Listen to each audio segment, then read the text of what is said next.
David Seymour, beat that.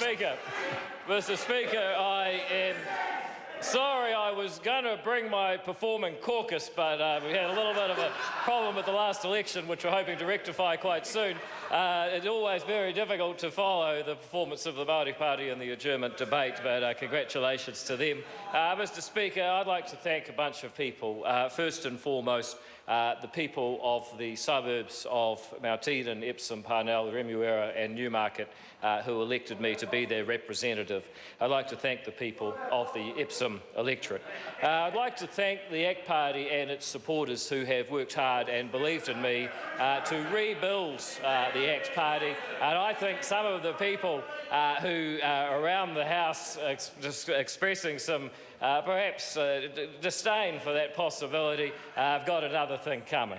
Mr. Speaker, I'd like to thank my parliamentary staff, both in the Epsom electorate here in Wellington and my ministerial staff who have done a fabulous job, and I'm very, very lucky to have such a group of cheerful and professional people who have worked throughout the year and made my job much easier than it might otherwise have been.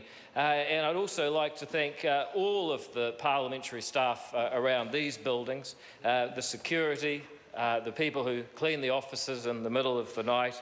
I'd like to thank you, Mr. Speaker, and also the Bills Office, the Tables Office, the Office of the Clerk, the messengers and the library who produce so much good research in such a timely manner. I'd like to thank all of them. But I'd also like to thank a group of people whom I regard as particularly heroic, and those are the sponsors of Partnerships Kura-Horua, the people who run Pacific Advanced Senior School, Te Kura-Horua o Whangarei Te Renga Paraoa, the Vanguard Military School, South Auckland Middle School, West Auckland, Te Kura-Horua Māori o Wātia, Taina, and the Rise Up Academy. Those people are building innovative schools on tight time frames, with students who often hadn't been deeply engaged in the education system previously, and often under, frankly, fierce and miserly attack from people with political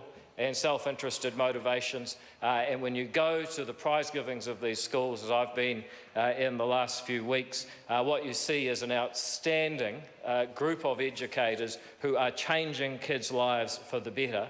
And I'd also like to thank, on that note, my coalition partners in the Māori Party, United Future and the National Party, who have believed in this policy and defeated some of the most sad and cynical attempts to defeat it in recent times. Mr. Speaker, I'd also like to thank the officials with whom I've worked in the Treasury and the Ministry of Education for working through often some tough issues. And I think one of the things that makes New Zealand great is the highly professional civil service that we have here in Wellington. And I'd also note the ministers that I've worked with, Stephen and Hekia, for the very collegial way that you've helped me achieve some of the things that I've sought to achieve through our coalition agreement over the year. And that should also include our former Prime Minister, who I hear is somewhere in Hawaii, and also our new Prime Minister, with whom I'm looking forward to working very much. And Mr. Speaker, the continuation of that Prime Ministership, in my view, is critical to the prosperity of New Zealand in the coming years, because all you hear from the opposition, and Mr. Speaker, oppositions almost need to be negative. They need to say that the country is not going well and therefore could do better.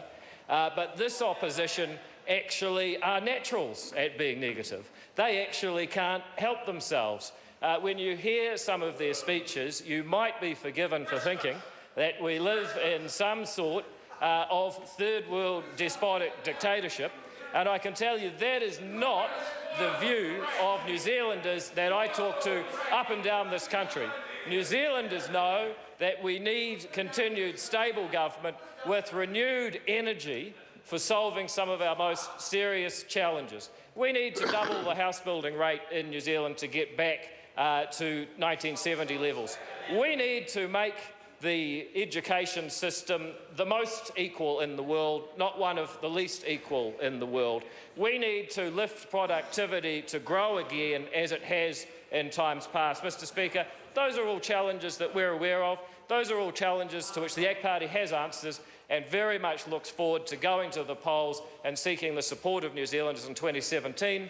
And with that in mind, I'd like to wish everybody in New Zealand and in this House a very Merry Christmas, a safe and sunny summer and a recharged 2017. Thank you, Mr Speaker.